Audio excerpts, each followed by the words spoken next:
अगर वो भारतीय जनता पार्टी में आना चाहेंगे तो स्वागत है, चले जा रहे हैं। और जनता दल यूनाइटेड का अर्थ ही होता है श्री नीतीश कुमार जी। तो ऐसे दल और ऐसे व्यक्ति के नेतृत्व में अब कोई रहना पसंद नहीं करेगा। कभी तेजस्वी जी को कमान सौंपना, कभी और भी कई तरह की बातों को करना, तो इस तरह के बयान से कोई राजनीतिक दल नहीं चला करता है। नमस्कार, आप देख रहे हैं लाइव सिटीज। मैं हूं आपके स्टार शिवम। बिहार की राजनीति में इन दिनों ये चर्चाएं काफ़ी ज़्यादा तेज हो गई हैं कि जेडीयू संसदीय बोर्ड के अध्यक्ष उपेंद्र कुशवाहा एक बार फिर से बीजेपी में शामिल हो सकते हैं। ऐसे में इस वक्त हमारे साथ बिहार के पूर्व उप मुख्यमंत्री तारकिशोर प्रसाद हैं, उनसे बात करेंगे। सर, जिस तरह से लगातार ये चर्चाएँ तेज हो रही हैं, आप भी देख रहे होंगे कि खबर लगातार आ रही है, किस रूप में देखते हैं? क्या लगता है कि फिर से वो आएंगे? तो देखिए, श्री उपेंद्र कुशवाहा जी जनता दल यूनाइटेड संसदीय बोर्ड के अध्यक्ष हैं। अगर ये चर्चा है कि वो भारतीय जनता पार्टी में आना चाहते हैं, तो अभी इस प्रकार का कोई प्रस्ताव उनकी ओर से आया नहीं है। अगर वो भारतीय जनता पार्टी में आना चाहेंगे तो स्वागत है। और स्वाभाविक है कि भारतीय जनता पार्टी जिस प्रकार से श्री नरेंद्र मोदी जी के नेतृत्व में एक अपनी विशिष्ट पहचान बनाई और जेपी नड्डा जी के नेतृत्व में एक वैश्विक स्तर पर बड़े दल के रूप में अपनी पहचान बनाई है, तो स्वाभाविक है कि भारतीय जनता पार्टी देश के लिए काम कर रही है। और आप देखेंगे कि बिहार के विकास में भी हमने लगातार श्री नीतीश कुमार जी को मुख्यमंत्री बनाकर बिहार के विकास के लिए काम किया और वो परिवर्तन दिखा भी है। तो स्वाभाविक है कि अगर कोई व्यक्ति भारतीय जनता पार्टी में स्वाभाविक तौर पर अब आना चाहेगा, तो भारतीय जनता पार्टी उसका स्वागत करेगी। और जनता दल यूनाइटेड की जो स्थिति श्री नीतीश कुमार जी ने बिहार की राजनीति में बना दिया है, अब उस डूबते नाव पर कोई चढ़ना भी नहीं चाहेगा।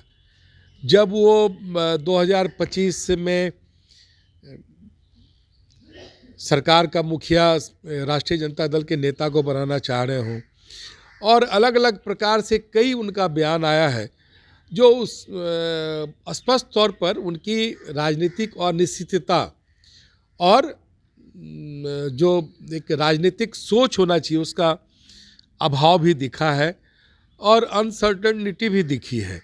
तो स्वाभाविक है कि जो बिहार की राजनीति उसमें नीतीश कुमार जी अपने स्वयं के कारण अप्रासंगिक होते चले जा रहे हैं। और जनता दल यूनाइटेड का अर्थ ही होता है श्री नीतीश कुमार जी। तो ऐसे दल और ऐसे व्यक्ति के नेतृत्व में अब कोई रहना पसंद नहीं करेगा, क्योंकि उन्होंने अपने एक अच्छे इमेज को भी खोने का काम किया है। बिहार के लोग अब उन्हें बिहार को गर्त की ओर ले जाने वाले एक राजनीतिक के रूप में उन्हें देखने लगे हैं। तो स्वाभाविक है ऐसे वक्त पर अगर श्री उपेंद्र कुशवाहा जी अगर भारतीय जनता पार्टी में आना चाहेंगे, तो निश्चित तौर पर भारतीय जनता पार्टी उसका स्वागत करेगी। क्या लगता है कि सर जेडीयू नेताओं को वहाँ पर सम्मान नहीं मिलता है क्या? अरे देखिए, आप देख ही रहे कि लगातार श्री नीतीश कुमार जी पलटी मारते रहे हैं और अलग अलग ढंग से उनका बयान आता रहा है, जिसमें कि कहीं न कहीं वो एक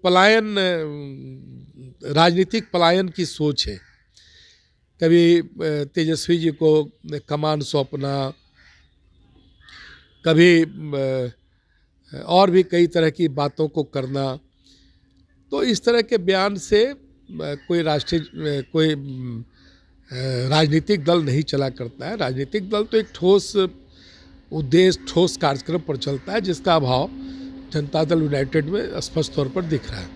एक सवाल है सर कि इन दिनों लगातार महागठबंधन के नेता हों या बिहार सरकार के कई मंत्री विवादित बयान दे रहे हैं। अगर हम सुरेंद्र यादव की बात करें तो उन्होंने भी आर्मी को लेकर बीजेपी पर निशाना साधा था।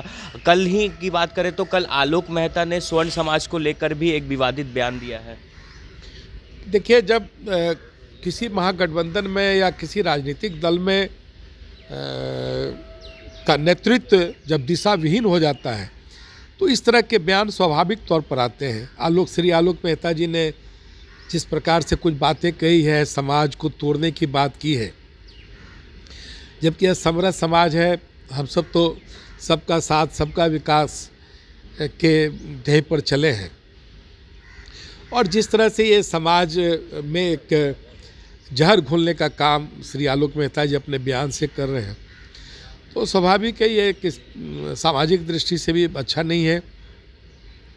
और सुरेंद्र यादव जी भी जिस प्रकार से बयान दिए हैं, तो उससे स्पष्ट तौर पर लगता है कि राष्ट्रीय जनता दल सोची समझी चाल योजना के तहत इस तरह के बयान को दिलाकर नीतीश कुमार जी को सीधे तौर पर महागठबंधन से उन्हें कहा जाए तो संन्यास दिलाने की तैयारी कर रहे हैं। एक आखिरी सवाल सर, गृह मंत्री अमित शाह भी एक बार फिर से बिहार दौरे पर आ रहे हैं, जिसको लेकर महागठबंधन के नेता लगातार सवाल भी उठा रहे हैं। नहीं, सवाल क्यों? देखिए, भारतीय जनता पार्टी बिहार में अब अपने बूते सरकार बनाएगी, और केंद्र की सरकार में बिहार की एक बड़ी सहभागिता होगी, और उसके लिए लगातार हम सबों को मेहनत करने की आवश्यकता है कि समाज के सभी तबकों का सहयोग भारतीय जनता पार्टी लेकर आने वाले 2024 और 2025 में लोकसभा और विधानसभा की तैयारी करें। तो हमारे साथ बिहार के पूर्व उप मुख्यमंत्री तारकिशोर प्रसाद थे, जिन्होंने साफ साफ शब्दों में कह दिया है कि कहीं ना कहीं जब मुख्यमंत्री नीतीश कुमार के कारण ही जेडीयू के तमाम नेता जो हैं वो अपमानित महसूस करते हैं। अगर उपेंद्र कुशवाहा भारतीय जनता पार्टी में आना चाहते हैं तो उनका स्वागत है। बहरहाल अब बने रहे हमारे साथ। अगर आपने हमारे चैनल को सब्सक्राइब नहीं किया है तो जल्द से जल्द सब्सक्राइब कर ले। धन्यवाद।